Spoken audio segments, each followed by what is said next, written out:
Fala, galera! Prontos para mais uma aula de geografia do professor Kazucas? O tema da aula de hoje será projeções cartográficas. Nós veremos o que são essas projeções cartográficas e depois a gente vai discutir cada uma delas. A projeção cilíndrica, a cônica, a azimutal e a homolosina de Gauge.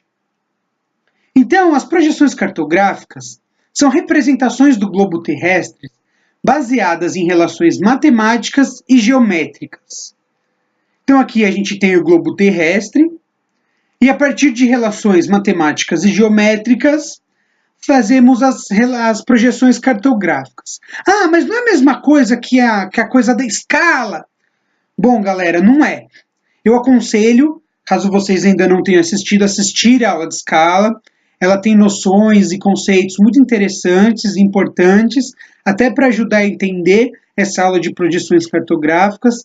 Mas aqui, ó, já tem um alerta na tela, porque é exatamente isso a questão das projeções cartográficas. Porque a passagem do real, que é em 3D, a Terra, o hemisfério é 3D, para a representação em 2D, tanto na tela do computador quanto o mapa e no papel, ela gera deformações, que pode ser extensões ou contrações.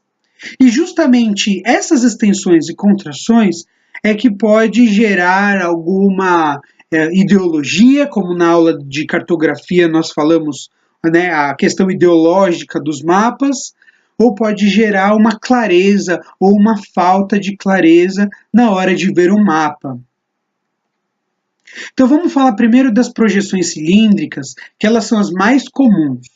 E, né, para mim também as mais importantes, né, porque é o que está ali no dia a dia, o tempo inteiro, que é o que a gente mais vê. As projeções cilíndricas, então, são projeções sobre um cilindro. Essa imagem, ela explicita bem o que é a projeção cilíndrica. E a gente envolve o nosso mapa, no caso o mapa mundi, no globo terrestre, num cilindro, e ele tem o mapa mundi já feito, né? Os dois mais importantes, então, galera, dessa projeção cilíndrica é a projeção de Mercator e a projeção de Peters, né? A projeção de Mercator, ela é uma projeção cilíndrica conforme, porque ela conserva a forma, as direções e os ângulos. Ali, o contorno é muito perfeito dos continentes e tudo mais, mas deforma o tamanho da superfície dos continentes. Aqui a gente pode ver o tamanho dos Estados Unidos, da Groenlândia e da África e Ásia. É desproporcional com o tamanho do Brasil, da América do Sul e da África. Só para vocês terem uma ideia, a Groenlândia aqui nesse mapa, ela está 4 vezes maior. Ela está quase do tamanho da África. Por outro lado, se a gente vê a projeção de Peters, é uma projeção cilíndrica equivalente, porque ela deforma as formas, as direções e os ângulos. Mas, em compensação, ela conserva o tamanho da superfície dos continentes.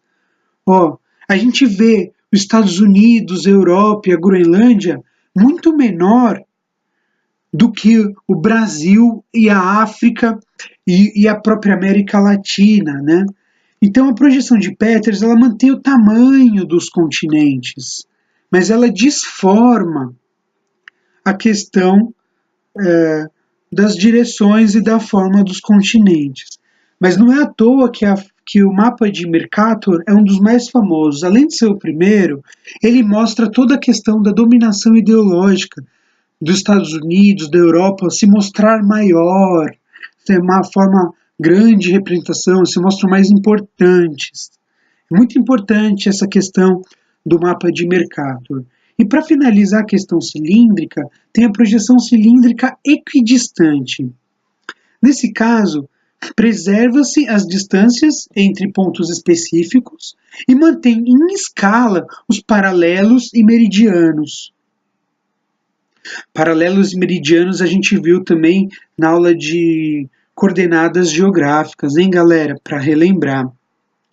Além disso, a projeção cilíndrica mantém as formas, as direções e ângulos, mas não apresenta o alongamento no sentido leste-oeste e o achatamento no sentido norte-sul que o mapa de Mercator apresenta.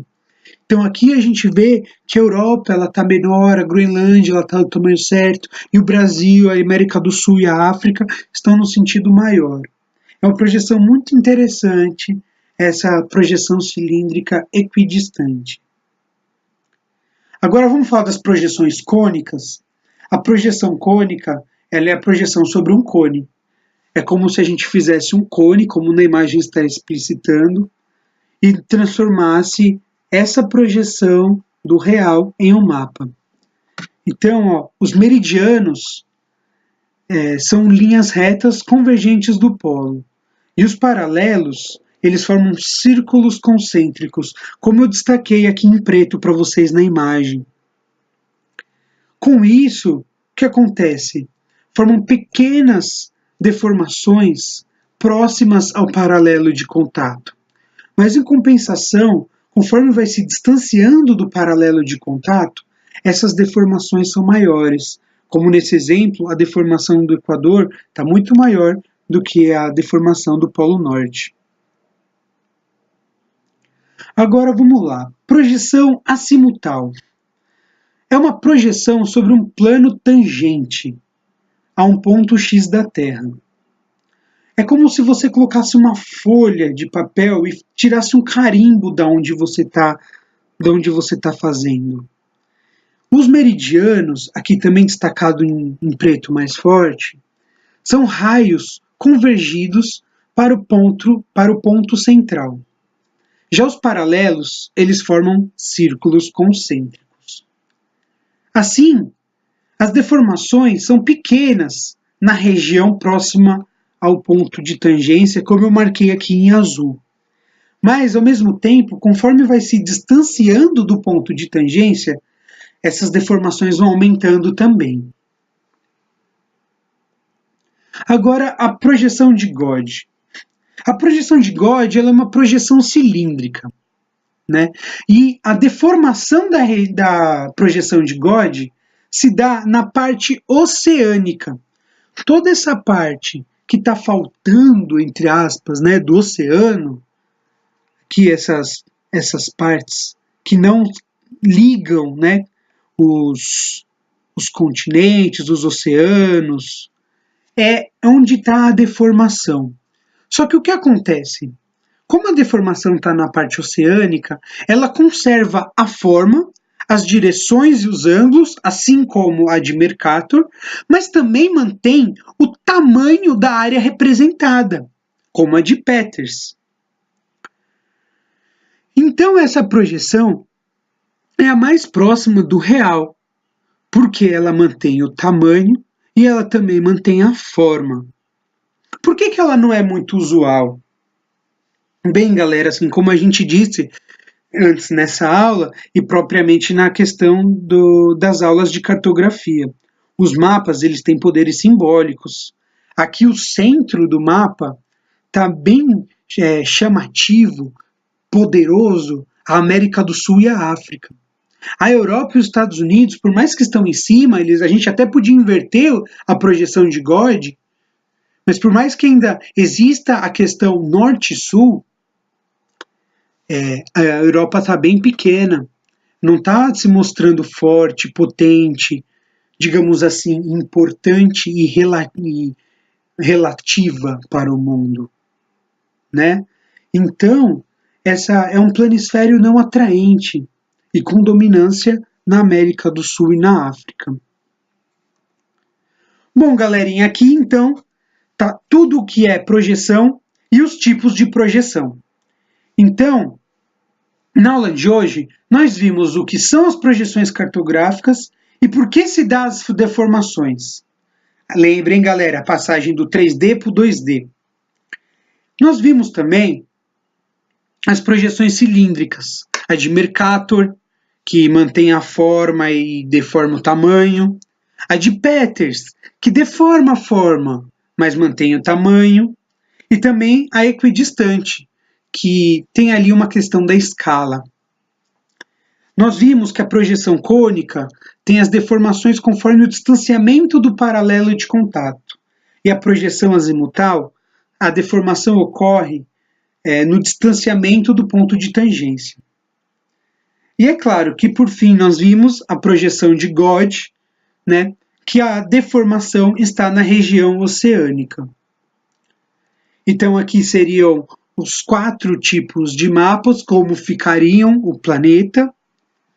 E aqui, por exemplo, na projeção cônica, ela é muito utilizada para marcar alguns países. Às vezes, quando você quer mostrar um país, você coloca uma projeção cônica. Mas como eu sei que é cônica? Olha a característica dela.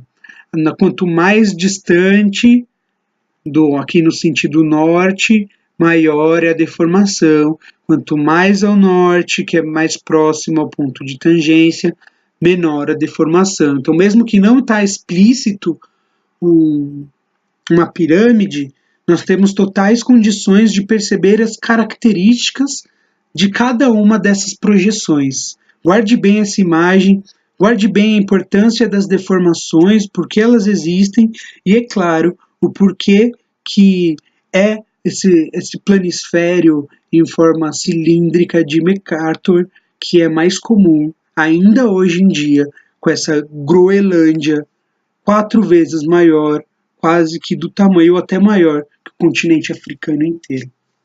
Bom, galera, é isso aí. A gente tem que olhar o mundo com outros olhos, porque nem sempre o jeito que põe pra gente olhar é o jeito que realmente o mundo é. Muito obrigado, galera. Qualquer dúvida, estou à disposição.